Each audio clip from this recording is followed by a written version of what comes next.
When he went shopping, he used to joke that he could almost hear Kramer beside him saying, "I like that shirt. I like that pants." It felt as if the character who made millions laugh was still with him.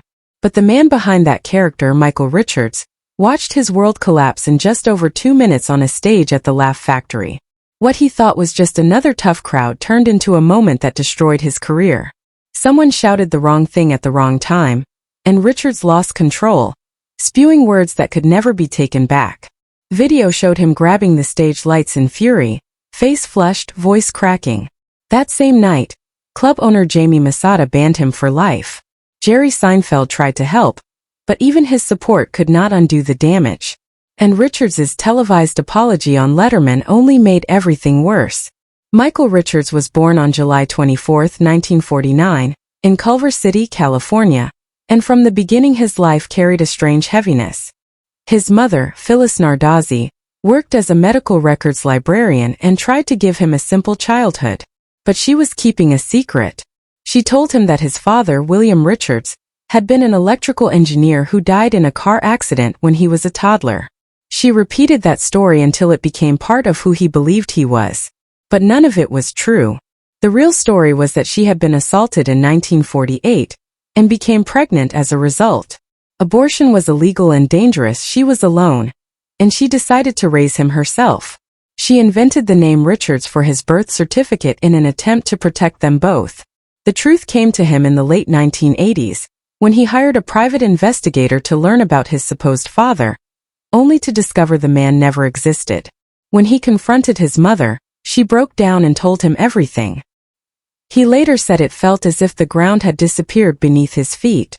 The revelation fed a lifelong sense of not belonging, of having been unwanted long before he stepped into the spotlight. His early home life added to that fragility.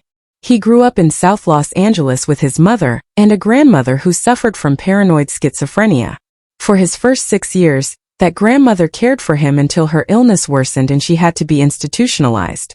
The house was unstable, filled with tension, and moments that scared him.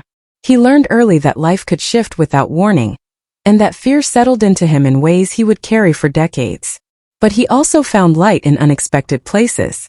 In grade school, he joined the Forensic League, debate, dramatic readings, public speaking, and discovered he could channel the chaos of home into performance. He won competitions for his expressive style, his voice, and his ability to hold a room even as a child. It gave him his first sense of control. At home, he studied silent comedians like Charlie Chaplin, Jacques Tati, and Red Skelton, mimicking their gestures and timing. They became guides for how to hide pain behind humor. By the time he finished high school in 1967, he was already devoted to theater. He attended Evergreen State College in 1968, immersing himself in experimental theater and improvisation. He later studied at CalArts and even served in the army in West Germany, where he co-directed plays for soldiers about social issues. After completing his drama degree in 1975, he returned to Los Angeles with nothing but ambition. His early break came in 1979 on Billy Crystal's HBO special. Then came Friday's ABC's chaotic late-night sketch show, where he worked alongside Larry David. His unpredictable physical comedy made him stand out, especially during a notorious live moment when Andy Kaufman refused to say his lines and Richards stormed on stage with cue cards. He continued working, bit roles on Cheers and St. Elsewhere, avant-garde theater, failed auditions, brief marriages, and long stretches of doubt. But he kept performing. His physical style sharpened at the Groundlings, and he gained a reputation for wild, committed character work. In 1989, he auditioned for Seinfeld. Larry David originally imagined the neighbor character as quiet, but Richards walked into the audition room, did a handstand, a cartwheel, and backed out of the room like the character was dragging him away. The part was his. Once cast, he helped invent Kramer's entire look. He scavenged thrift stores for 1970s shirts, high-water pants, and vintage jackets, and he chose Doc Martens boots because he could slide across Jerry's floor in them. He shaped the hair, the entrances, and the awkward yet graceful movements drawn from years of studying silent comedians. When Seinfeld premiered in 1989, Kramer quickly became the character everyone talked about. Awards followed, 3 Emmys in 1993, 1994, and 1997, more than any other cast member. Crossovers with Mad About You boosted ratings. Festivus became part of pop culture. His physical comedy defined episodes, sometimes earning Emmy nominations on its own. But the fame never settled comfortably inside him. NBC offered him a spin-off worth $1 million per episode. He declined, afraid of being trapped. His own sitcom in 2000 lasted only 8 episodes.